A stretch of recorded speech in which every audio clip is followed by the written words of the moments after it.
Hey, how you doing? Hello, I'm good, thank you. How are you? Really well. First of all, I wanted to start off by acknowledging the traditional custodians of the lands that we live and work on, and also paying respects to our elders, past, present, and like you, Miss Tuuli, emerging. Congratulations. Congratulations on being a 2022 Rising Star for the Casting Guild. Thank you so much. It is a very unexpected honor, but I'm very grateful and very humbled. Well, look, today we just want to have a bit of a chat and a bit of get to know you a bit. Yeah.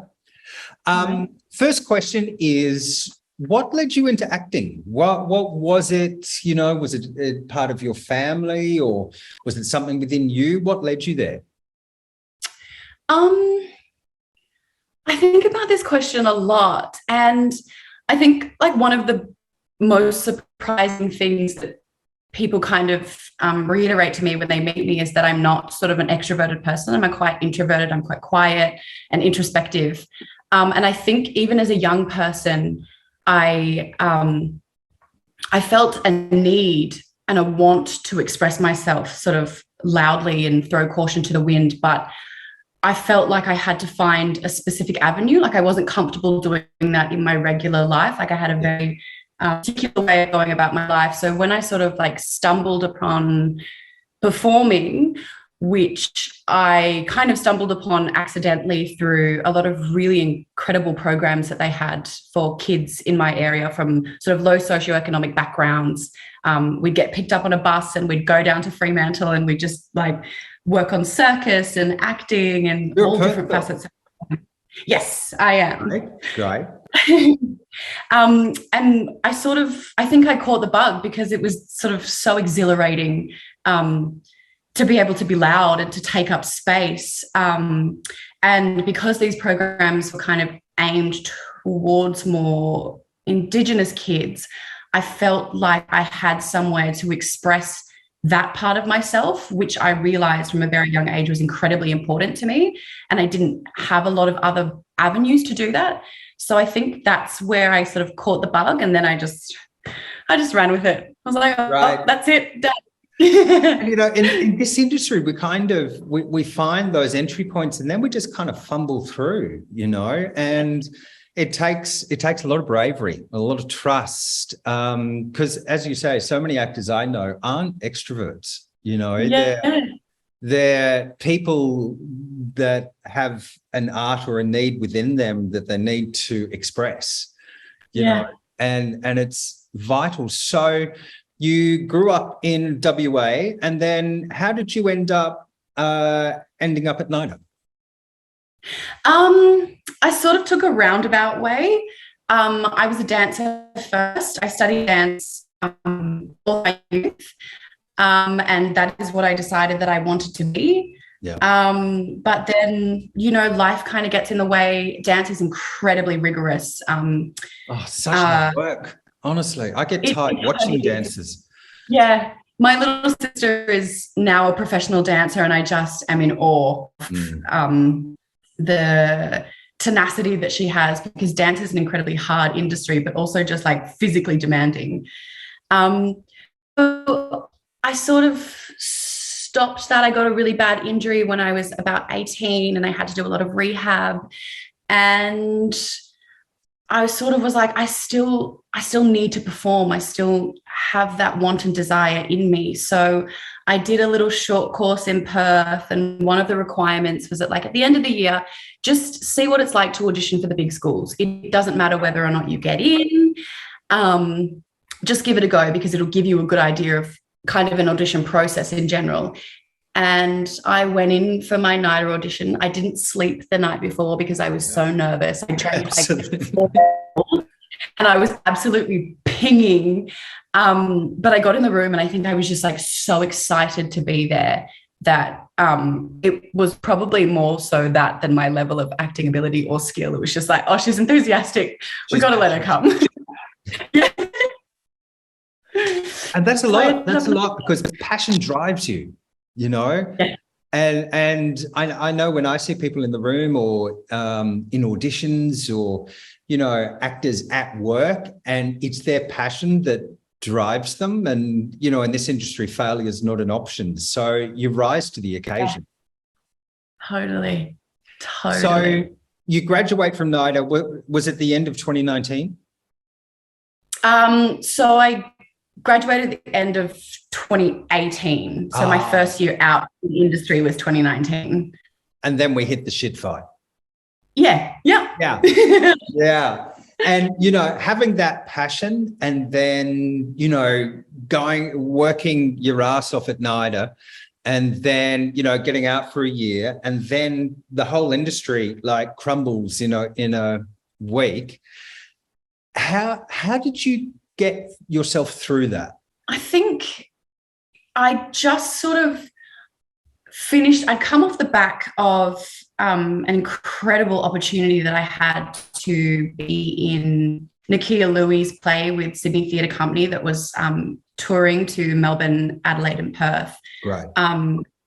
And I think being a part of that and it being my first kind of massive production on main stages, I think I ran myself into the ground a little bit because it was so important to me to do not only that story justice, but do myself justice so that the work that I was putting out was a reflection of my talent and my hard work.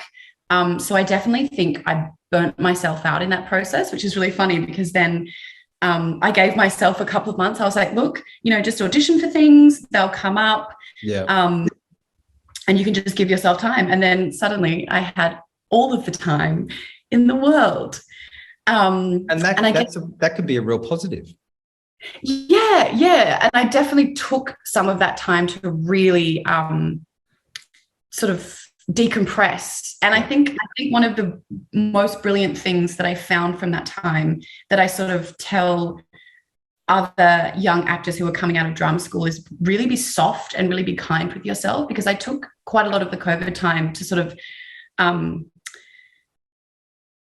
deconstruct a lot of what I went through in drama school, because it's such an incredibly intense time and everybody's passionate and everybody's hungry and everybody just like is wanting to prove themselves, that when you get out into the industry, you're expected to continue sprinting after you've just done a marathon. Yeah. So I think I find with graduates that they get to about 18 months, 2 years out of drama school, and then, you know, and the thing is, you know, at graduate ages, you come out thinking you can handle anything. You should be able to do this. You should be able to do that. You know, no one puts more pressure on a recent graduate than a graduate. Absolutely. And then burnout tends to happen about 18 months, 2 years after, because you can't sustain that pace, you know? Absolutely not. Yeah. It's exhausting. Yeah. It's absolutely exhausting.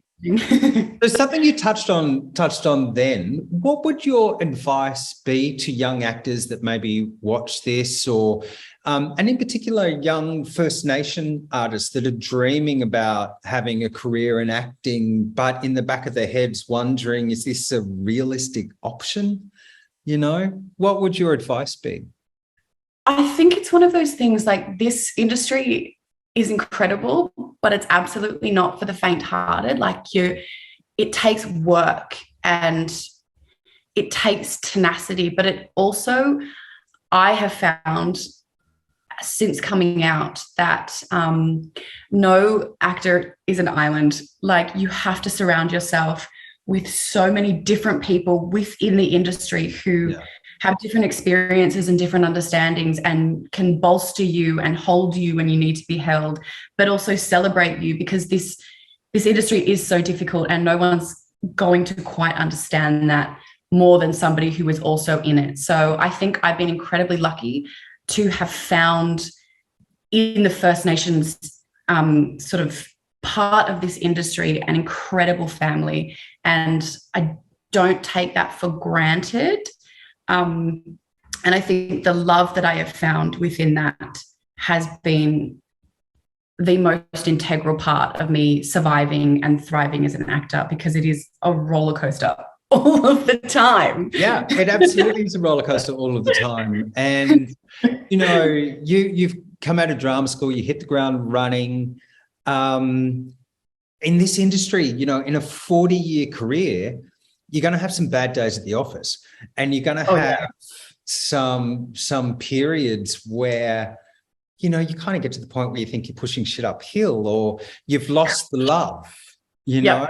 And what you said about finding your people is so important in this industry, because once you find your people, then you find like-minded creativity, and creativity isn't just acting. Creativity is writing and creating, and could be painting, could be anything. But those creative muscles, it's so aided by once you find your people, and you carry those through your entire career. So when in that 40-year career you're having a bad day at the office, those are the people that you can get on the phone with, or just see, and they instantly see in your face you've had a bad day at the office, and give you that emotional support. So it's great to see that you've found that, and believe me, you will carry those people through. It'll be a tumultuous relationship sometimes, but that's life. That's life, and that sparks creativity. Favorite gig so far? That is a terrible question. I know. They're all amazing. I'm full of them.